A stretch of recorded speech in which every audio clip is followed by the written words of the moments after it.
And welcome to the Strategic Wealth Strategies podcast with our host, Alan Porter. Alan, what's going on, man? How are you?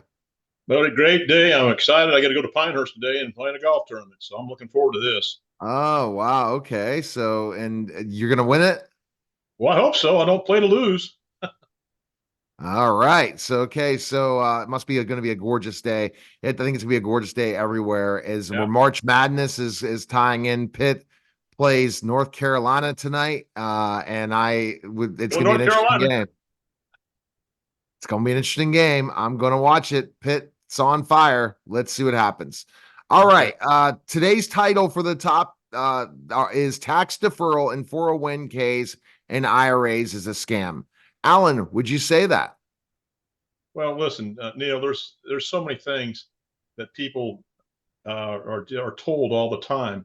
You know, the Society of Actuaries says that the tax rates are the same. It doesn't make any difference. I mean, as an example, if you if you have to pay the taxes on the money before you put it in, that's called tax exempt, as compared to tax deferred, like a 401k, IRA, or 403b, and the tax brackets stay the same. The same amount of money is going to be there. As an example, and I have a calculator to prove this too, Neil. But as an example, let's say you put $100,000 a year for 25 years, and you're in the 20% tax bracket. All right. If the taxes didn't change, it would be the very same thing as putting in a $80,000 with a $20,000 deduction like you get for the 401k. But at the end of those 25 years, you're still going to have $207,908.40 in taxes. And people just don't understand because um, they don't know what's going to come in ahead. They don't know what the government's going to do. They don't know what their own situation is going to be. But I say pay taxes now on the lowest taxes they've been in 70 some years, and don't take that chance of the taxes being higher when you go to retire. But most people look at their savings and think it's all theirs, right? Well, this is really crazy. I mean, I've said this before on the 401k and any financial plan. There was a study out that a 1% fee in a 401k over a 30-year period will reduce your income by 1/3. And on top of that, the average fee, Neil, in the 401k is 2.99%. People are going to have less than half of their money when they go to retire. But then on top of that, that's net after the fees. Now you're going to lose another 20 to possibly 50% or more just in taxes.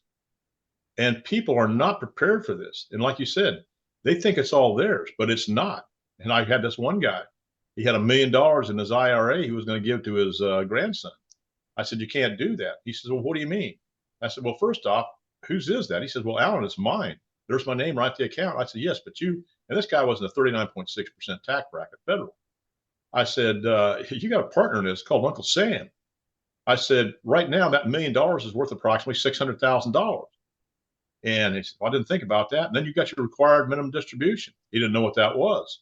And I told him, if you take the money out that the government tells you to take out, it was age 70 and a half at that time. Now I think it's 72 or 73. It's a 50% penalty plus all the taxes. You're going to have less than 5% of your money. And he said, oh my God, what am I going to do? Well, I said, we're going to pay taxes on it now over a 5-year period. So you'll not have RMDs and it'll be completely tax free. You can will it to your grandson then because you don't have to contend with section 2? I think Yeah, it's section 2. But because you can't will anything, there's no such thing as a stretch IRA anymore. If you pass away, it can go to your wife or a disabled person. But if you pass away, that money from these qualified plans has to be transferred in a 10-year period, and it'll be taxed at your beneficiary's tax rates, not yours.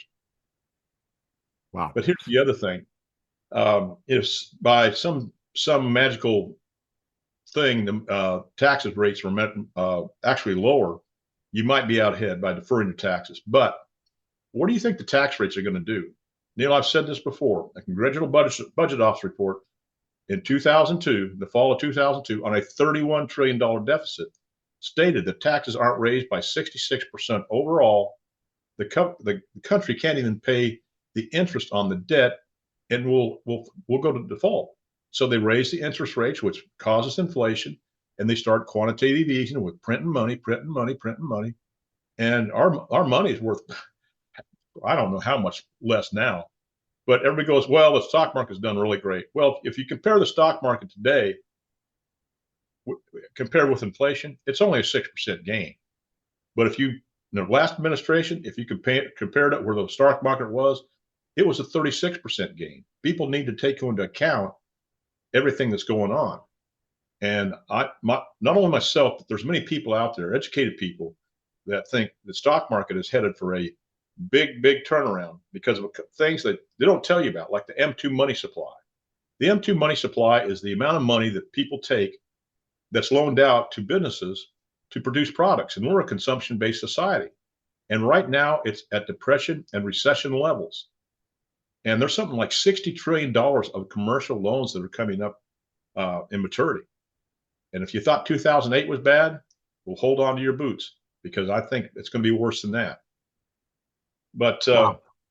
it's crazy. And Neil, the debt right now is over $34 trillion, and they keep spending more money. It's just unbelievable. You know, the other thing too, 401ks and IRAs and similar plans have more strings attached to them than a puppet. They give you no guarantees at all. And when you have to take withdrawals, if you take it before 59 and a half, it's a 10% penalty. And here's the other thing. You have no way of knowing how much those withdrawals are going to be when you have to fork over the taxes to the IRS, because you don't know. See, another thing too, Neil, is January 1st, 2026, taxes are going to go back to what they were in 2017. Now, and they may change taxes before then, but if that happens, some people, not all the people, in the 12% tax bracket are going to the 25% tax bracket. Now, Neil, that's over 100% increase. Like I said, not everybody's going to be that, but everybody's taxes are going to go up. And I don't think their CPA or financial planner have ever told these people about anything like this. And the other thing that kills me, anything in the stock market, savings account, real estate, or a bond portfolio, they only compound the risk in retirement. Like the number one risk in retirement, Neil, as I've said before, is running out of money before you run out of life. Right.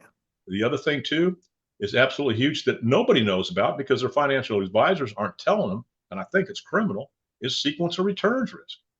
You know, Neil, I've got hundreds of clients that are between 60 to 70 years of age, and their financial planner never told them about that.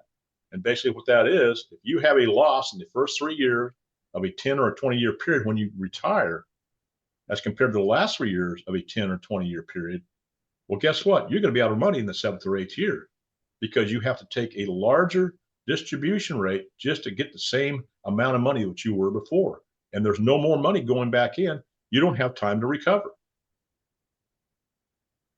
Alan, are there legal ways to protect yourself from inevitable higher tax rates? Yeah, there's many legal ways, but I'm going to tell you something. There are many guarantees that this particular financial vehicle has. In fact, it's never had a losing year in more than 160 years. It's the only financial institution that paid dividends during the Depression. And this particular asset is in the financial class all of its own. There's no other financial product out here that has the benefits and the benefits and the growth potential of this particular product. Now, think about this. What if I could show you a financial vehicle that would let you leverage our progressive tax system, turn forever taxable money into never taxable money, give you tax-free retirement, give you tax-free money in retirement and before. Not only that, protects you from market losses, at the same time giving you the ability to take advantage when the market is down with the money that you have in this financial vehicle. To take distributions that are completely tax-free. It grows tax deferred. It can grow, you can get a tax deduction if set up properly, but it grows tax deferred. It does not affect the taxation of Social Security or the means testing your Medicare Part B, which will be in the thousands of dollars per year. It's protected from lawsuits, liens, and judgments. It avoids probate. You can create a legacy for your family. Another big thing people don't know is you become your own bank.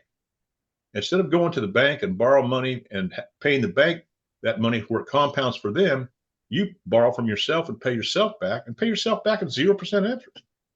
Wow. But there's no, people don't understand effective interest cost. And when you factor in effective interest costs and they become educated, they think, well, why haven't I done this before? Neil, I haven't borrowed money from a bank in over 10 years. And I've only been in this product, in this situation, in what I'm doing now as a financial advisor for about 12 years.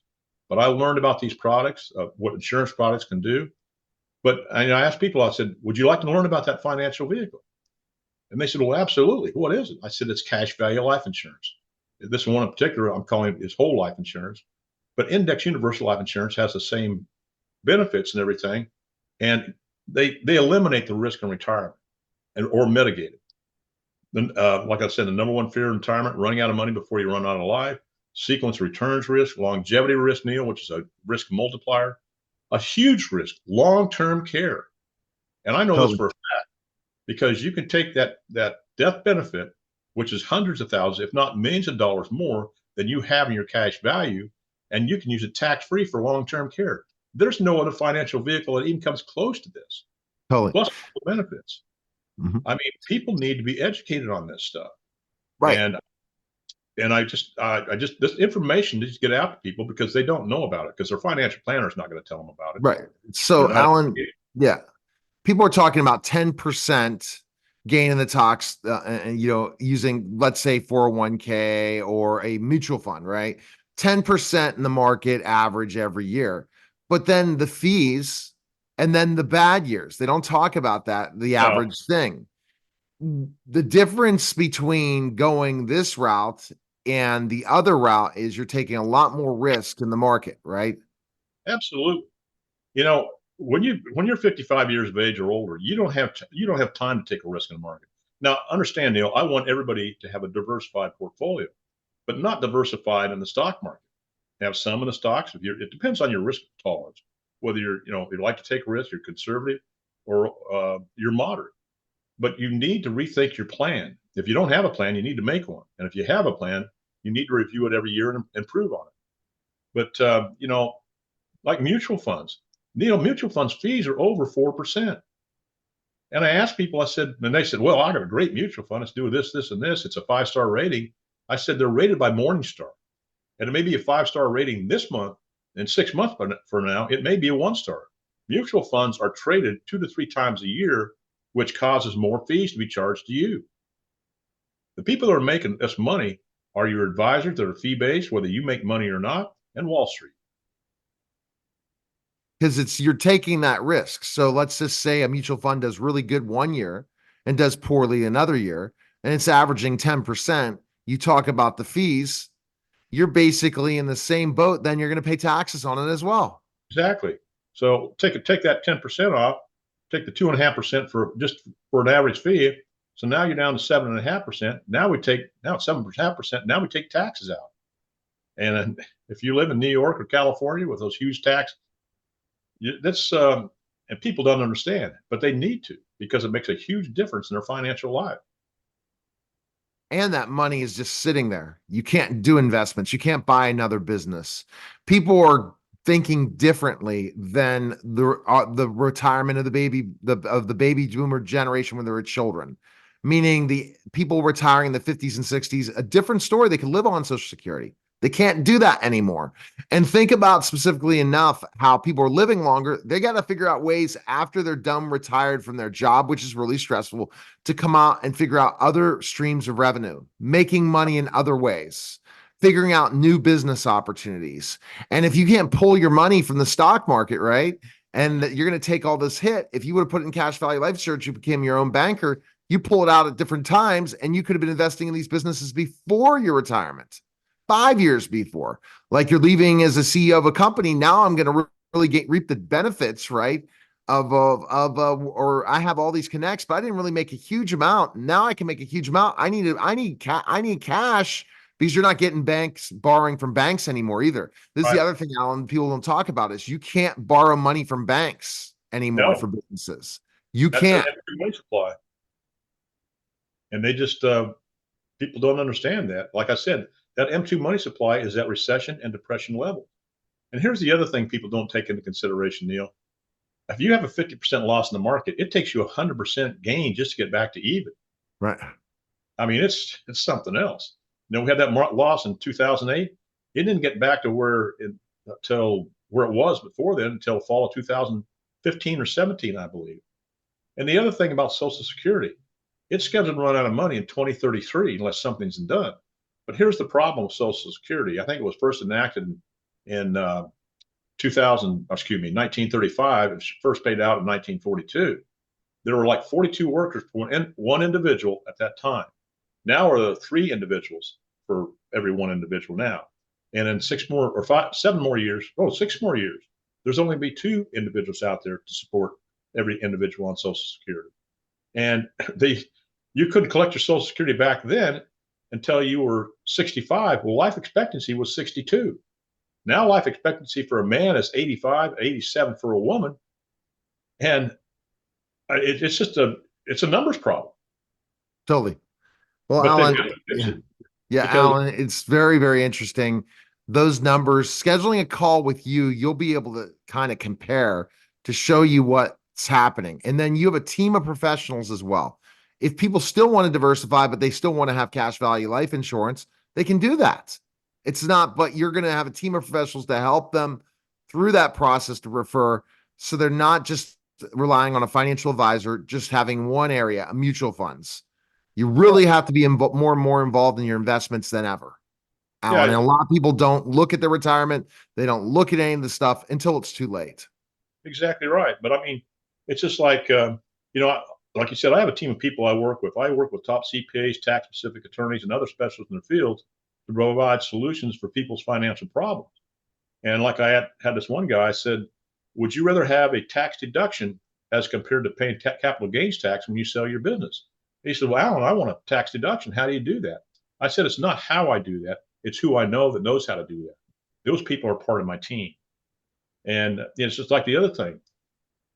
If you run out of assets, I can still show you how to have income for the rest of your life. All right. Well, we appreciate it, Alan. Such understand. great information.